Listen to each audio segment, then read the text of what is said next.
When did you realize there was something up with your best friend? A few weeks ago, my best friend Courtney called me sobbing. I lost my baby Kate. Exactly 10 weeks again. My stomach dropped. Courtney had miscarried 4 times now, all at precisely 10 weeks. I'm a nurse practitioner. That timing pattern doesn't occur naturally. I drove straight to her house where her husband Joe answered, looking exhausted. She's resting. This one hit her hard. I need to see her. Maybe tomorrow. Joe, I'm her best friend and I'm a nurse. Let me help. He reluctantly let me in. Courtney was in bed, pale and groggy. When I hugged her, I noticed bruising on her inner arm. Fresh needle marks, multiple injection sites. Courtney, these marks. She looked confused. I don't remember getting any shots. I woke up with them after I blacked out last night. You blacked out? Joe interrupted us from the doorway. She faints sometimes. Stress from the pregnancy. 3 days later, Courtney was feeling better and we met for coffee. I've been thinking, she said. I never actually saw my regular OBGYN during any of my pregnancies. Joe always said he found better specialists. That seemed wrong. Dr. Holly? You've seen her for years. Joe said she was too busy. He'd take me to appointments, but I'd always feel so drowsy in the waiting room. He'd go in to talk to the doctor while I rested in the car. I called Dr. Holly's office that afternoon, pretending to be Courtney checking on my records. I need to verify my appointment history for insurance. Miss Roberts? Our records show you called to transfer your care elsewhere last year, and the year before, always after positive pregnancy tests. That evening, Courtney texted me again. Found something weird. Joe keeps a detailed calendar in his phone. It has all my periods marked, and there are red X's exactly 14 days after each period starts, going back 3 years. 14 days after period starts is ovulation. Peak fertility. Courtney, does anything happen on the red X days? She thought about it. Around then is when Joe makes me tea, I guess. He says it's good for sleep and fertility. I always take it because I'm usually tired and we want to start a family. I was so suspicious that I came over the next day while Joe was at work. That's when Courtney showed me something else. I found this tiny safe in his closet, like the kind doctors use for medications, but it's locked. We tried every code we could think of, but nothing worked. Courtney, think. Those nights he gives you the tea, what happens after? She went pale. I always wake up feeling sore. Down there. Joe says we tried for a baby, but I never remember it. My stomach turned. He was drugging her and assaulting her on her fertile days to get her pregnant. Oh my God. Could the miscarriages be him? She shot out. I thought back to my medical training. Courtney, does anything weird happen before each miscarriage? Any sort of pattern? She thought about it for a while. Now that I think about it, I get really sick days before each one. Way more sick than usual. Her eyes went wide. Joe makes me soup. Some special recipe he says helps with morning sickness. Every single time. Every time, she yelled. He's insistent I eat it all. We went back to the safe. Courtney remembered something. His ex-girlfriend's name was Marie. Her birthday was October 15th. The safe clicked open. Inside were vials of medications. 2 types. One labeled with a fertility drug code. The other, mifepristone, I whispered. Abortion medication. But there was more. A journal documenting everything. Dates, doses, termination schedules. 4 completed cycles. A 5th planned. The last entry was yesterday. S successfully terminated pregnancy number 4. Increase fertility dose next cycle. Begin cycle number 5 in 30 days. Courtney was shaking. Why would he do this to me? I found another document. Life insurance policies. Each pregnancy, he'd taken out policies on the unborn child. Each miscarriage paid out $50,000. He'd made $200,000 from forcing her through this torture. We photographed everything. Then Courtney put it back exactly as we'd found it. We went to the police station with the photos. The officer looked bored. Your husband gives you fertility vitamins? That's not illegal. He's drugging me and forcing abortions. These could be your medications. Without proof he's administering them against your will, this is marital dispute. We left devastated. The system wouldn't help. That night, Courtney went home and acted normal. She told Joe she wanted to try for another baby immediately. He was thrilled, said he'd make her special tea tomorrow. I went to a friend who works in toxicology. We tested the tea Courtney had secretly saved from previous nights. Positive for Rohypnol. Date rape drug. The next evening, Courtney wore a wire I'd borrowed from my cop brother. When Joe brought the tea, she pretended to sip it. 20 minutes later, she acted drowsy. Joe carried her to bed. I was listening from my car, ready to call 911. The wire picked up everything. The safe opening, liquid being drawn into a syringe, his footsteps returning. Then the sound of him moving the bed sheets, checking her pulse, lifting her eyelid and letting it drop. Joe? Courtney's voice fully alert. What's in the syringe? Silence. Then scrambling sounds.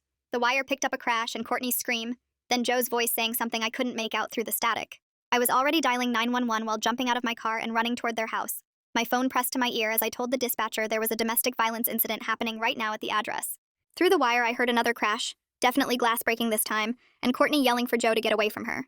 My legs pumped harder as I sprinted up their driveway, the dispatcher asking questions I barely registered while the sounds from the wire got more chaotic. I reached their front door and found it unlocked, throwing it open so hard it slammed against the wall. The scene in the bedroom made my blood run cold.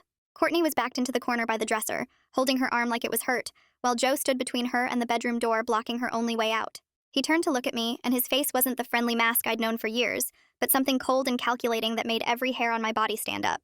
The syringe was on the floor near the bed where it must have fallen during their struggle, and there were pieces of the bedside lamp scattered across the carpet. Joe took a step toward me, and I backed up instinctively, keeping myself between him and the front door, while Courtney stayed frozen in the corner.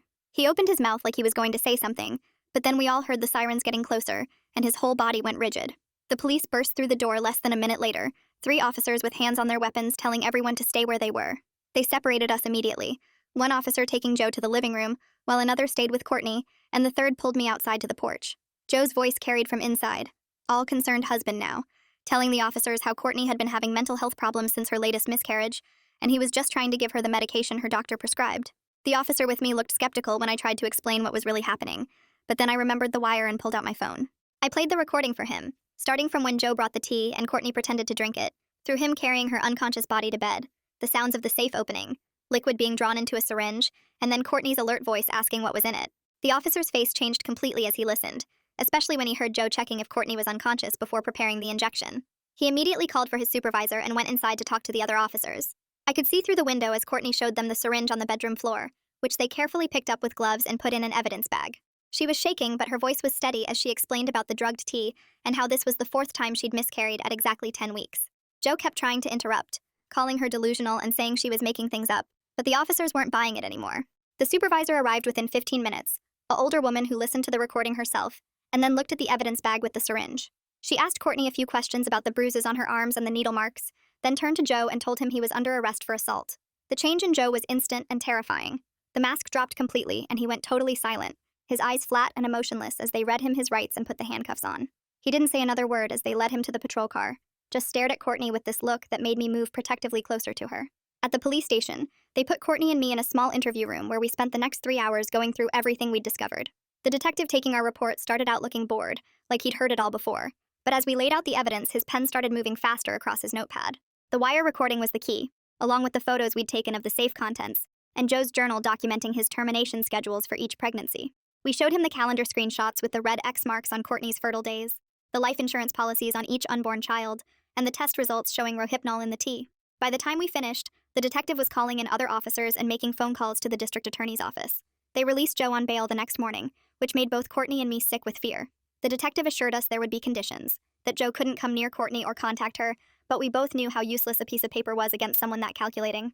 Courtney couldn't stand being in that house another minute, so she packed a bag with essentials while I stood guard, and we drove straight to my apartment. She barely spoke during the drive, just stared out the window with her arms wrapped around herself. Once we got to my place, we spread everything out on my dining room table and started organizing it properly. The photos of the safe contents went in one folder, the calendar screenshots in another, the journal pages in a third. My hands were shaking as I helped Courtney take new photos of the bruises on her arms and the needle marks that were starting to fade but were still visible. We documented everything we could think of, knowing we'd need every piece of evidence to make sure Joe couldn't talk his way out of this. 2 days later, we had an appointment with Detective Gregory Rivera, who'd been assigned as the lead investigator on the case. He was different from the first detective, younger and more intense, with eyes that didn't miss anything as we walked him through the timeline again. Gregory pulled out a legal pad and started making notes while asking us specific questions about dates and times, and who else might have witnessed anything suspicious. He wanted to know if we had the actual tea Courtney had saved, and I handed him the sealed container I'd brought with me, watching him bag it as evidence and label it with the case number. He explained that building a solid case would take time because they'd need to test the medications from the safe, subpoena financial records from the insurance companies, and track down medical records from whatever fake specialist Joe had been claiming to use. The tea sample would go straight to the crime lab for rush testing, and he gave Courtney a packet about filing for a restraining order, which she filled out right there in his office while I held her shaking hand. That afternoon, we went to the courthouse where a judge granted the emergency order after reading Courtney's statement, and the bailiff told us Joe would be served within 24 hours. We thought that would give us some breathing room, but Joe showed up at my apartment building the very next night, pounding on the security door and yelling for Courtney to come out and talk to him. The building's security cameras caught everything as he tried different codes on the keypad, and then attempted to follow another resident inside before security arrived and made him leave. Gregory added the restraining order violation to Joe's charges when we brought him the security footage the next morning. 3 days later, the lab results came back on the tea, and Gregory called us into the station to discuss them. The report showed rohypnol in what he called therapeutic doses, carefully measured amounts that would incapacitate someone without causing the memory blackout that higher doses would create. Gregory said this showed careful calculation and planning, not some crime of passion or momentary bad judgment, which would strengthen the prosecution's case. He arranged for Courtney to meet with Esme Greer, a domestic violence advocate who worked with the district attorney's office, and Esme spent 2 hours with us creating a detailed safety plan. She'd seen similar cases before and warned us that men like Joe often escalate when they start losing control of the situation, so we needed to vary our routines, stay in groups, and document everything. Meanwhile, Gregory got a warrant to search Joe's phone and computer, and the digital forensics team found encrypted files and evidence of dark web purchases going back over a year. They started working to trace how he'd gotten the illegal drugs, following Bitcoin transactions and coded messages through multiple layers of security. About 3 weeks into the investigation, B. Schultz from the crime lab called Gregory with the test results on the medications from Joe's safe. The fertility drugs were black market versions from overseas, dangerously concentrated at levels that could have caused serious complications for Courtney. The abortion pills matched the exact chemical signature of what had caused Courtney's miscarriages, confirming that Joe had been deliberately terminating each pregnancy at 10 weeks. Joe's lawyer started pushing for a plea deal almost immediately, claiming his client had mental health issues and needed treatment, not prison. Renata Wright, the assistant district attorney assigned to the case, told us she wouldn't accept anything less than serious jail time, given the mountain of evidence and the calculated nature of the crimes. During the financial investigation, we discovered Joe had taken out additional insurance policies we hadn't known about, including disability insurance on Courtney that would pay out if she became unable to have children. The policies totaled over $500,000, and he'd been paying the premiums for years, showing this wasn't some recent plan, but something he'd been setting up since before they got married. Courtney started having panic attacks whenever she saw men who looked even slightly like Joe, freezing up in grocery stores or coffee shops when someone with similar hair or build walked by. She began seeing a trauma specialist twice a week, though she told me during one of our late-night talks that she didn't think she'd ever feel truly safe again, not after learning how long Joe had been planning this, and how many times he'd drugged her without her knowing. Gregory kept finding more evidence as the investigation continued, including pharmacy records showing Joe had been getting prescriptions from multiple doctors across 3 different states using various symptoms and complaints. He'd built up his drug supply over years, stockpiling medications and carefully documenting his experiments in coded files on his computer. The forensics team also found searches for lethal doses and drug interactions, suggesting Joe might have been planning to escalate beyond forced miscarriages. We learned he'd been telling coworkers for months that Courtney was becoming unstable and paranoid, laying groundwork to discredit her if she ever figured out what he was doing. Several of his colleagues came forward after his arrest, saying they'd noticed him mentioning Courtney's supposed mental health issues frequently, but hadn't thought much of it at the time. The more we uncovered, the clearer it became that Joe had turned Courtney's desire to have children into a twisted money-making scheme, treating her body like an investment opportunity, while pretending to be the supportive husband, desperate for a family. Gregory called me 3 days later saying he'd tracked down Marie, and she'd agreed to talk. I drove Courtney to the station where we met Marie for the first time, a thin woman with nervous hands who kept touching her hair while she talked. She told Gregory about dating Joe for 2 years, how he'd always made her special drinks that made her tired, how she'd get sick after eating his cooking but never connected it until she caught him crushing pills into her wine one night. She'd broken up with him immediately and moved to another state but never reported it because she thought no one would believe her. Gregory recorded everything while Marie described the control patterns, the way Joe would tell everyone she was unstable, how he'd insisted on going to all her doctor appointments just like with Courtney. The pharmacy investigation took weeks, but when the results came back, they were shocking. Joe had been doctor shopping across 3 states for 5 years, complaining about anxiety to one doctor, insomnia to another, chronic pain to a third, building up a supply of controlled substances that he'd never actually taken himself. The records showed he'd filled prescriptions at 27 different pharmacies using slightly different versions of his name, paying cash to avoid insurance tracking. Gregory's team found he'd even created fake medical histories at walk-in clinics, memorizing symptoms to get specific drugs. Then a nurse named Beth called the station after seeing news coverage of Joe's arrest. She'd worked at one of those supposed specialist offices Joe had taken Courtney to, except it wasn't really a specialist office at all, but a general practice clinic.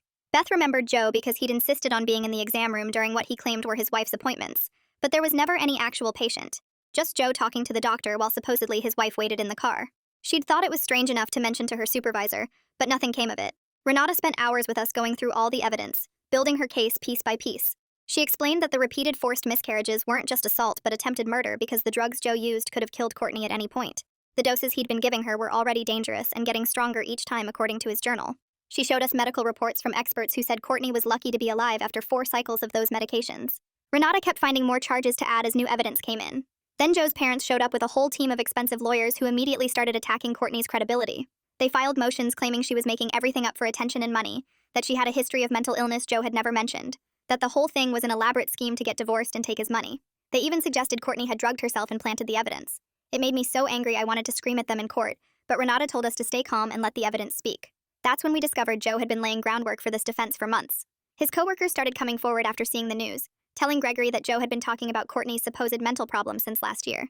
He'd told them she was paranoid, making up stories about being followed, accusing him of things that never happened.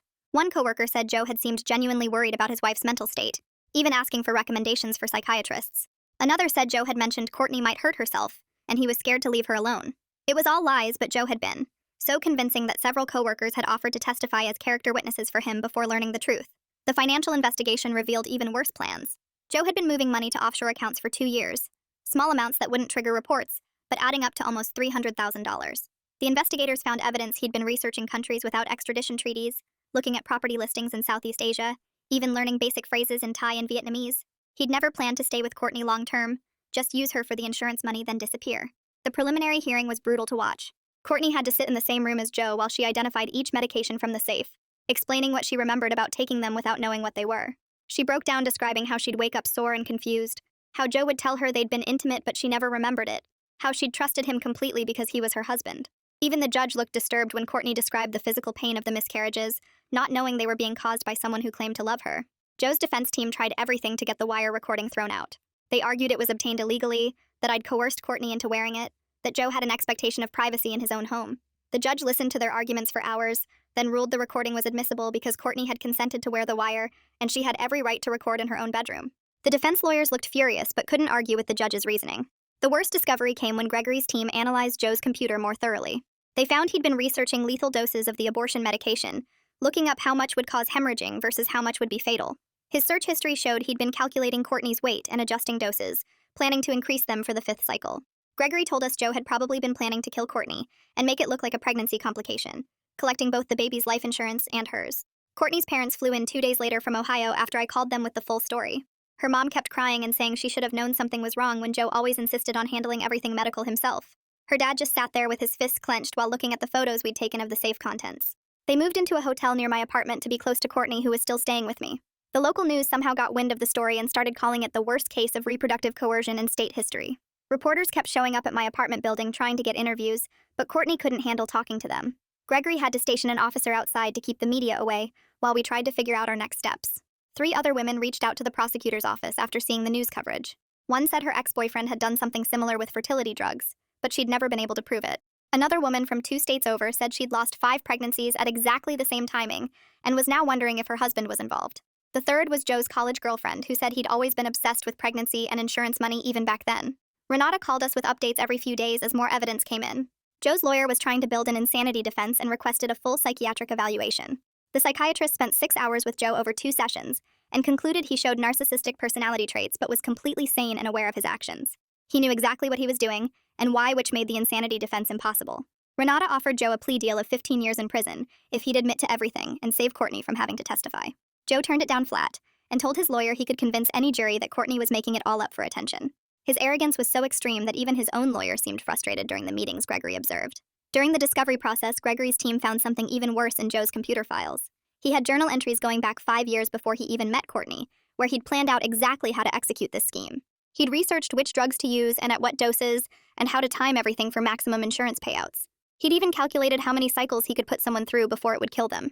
The entries were so detailed and cold that Gregory said even the other detectives were disturbed reading them. Courtney made the decision to testify at trial even though she was terrified of facing Joe in court. She told Renata that other women needed to know they weren't alone and that these predators could be stopped. Esme arranged for special security measures during the trial, including a separate entrance for Courtney and screens so she wouldn't have to look directly at Joe while testifying. The trial date got set for 3 months out, which felt like forever to wait. Courtney had good days where she seemed almost normal and bad days where she couldn't get out of bed. She started seeing a trauma therapist twice a week who specialized in cases like this. I went with her to most appointments just to sit in the waiting room so she'd know I was there. About 6 weeks before trial, Joe tried to contact Courtney through his cousin, who showed up at my apartment. The cousin said Joe would sign over the house and all their assets if Courtney would just drop the charges and let him move on with his life. I recorded the whole conversation on my phone while Courtney hid in the bedroom shaking. Gregory added witness tampering to the charges, and the judge revoked Joe's bail immediately. With Joe finally in jail awaiting trial, Courtney started sleeping through the night for the first time in months. She was still jumpy whenever someone knocked on the door and couldn't go anywhere alone, but at least she didn't have to worry about Joe showing up anymore. Her parents rented an apartment in town so they could stay close during the trial preparation. Her mom cooked all of Courtney's favorite foods from childhood, trying to help her feel safe again. We spent hours going over Courtney's testimony with Renata, making sure every detail was documented. Courtney would have to describe the most intimate violations of her body and trust in front of strangers, which made her physically sick to think about. But she kept saying she had to do it for the other women who might be going through the same thing. The media attention got worse as the trial date approached, with some outlets trying to paint Joe as a victim of false accusations. His parents went on one news show claiming Courtney had mental health issues and was making everything up for money. Gregory had to release some of the evidence publicly, just to counter their lies, which meant everyone knew the horrible details of what Joe had done.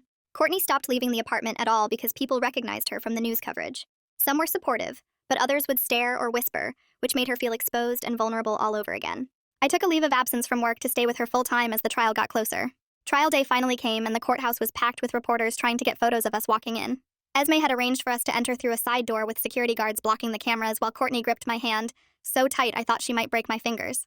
The courtroom felt cold and sterile with Joe sitting at the defense table in a suit looking like the perfect husband he'd pretended to be for years. Courtney had to testify for 3 hours describing every detail of waking up sore and confused after the drugged tea while Joe stared at her with this blank expression that made my skin crawl. The prosecutor played the wire recording and you could hear a pin drop in that courtroom when Joe's voice came through checking if Courtney was unconscious before preparing the syringe. His lawyer tried to argue entrapment, but the judge shut that down fast, saying a wife had every right to record in her own home. When the jury came back after just 2 hours of deliberation with guilty on all counts, including attempted murder, Courtney collapsed against me, sobbing with relief. The judge sentenced Joe to 25 years and added 5 more for witness tampering when they found out about him trying to contact Courtney through his cousin.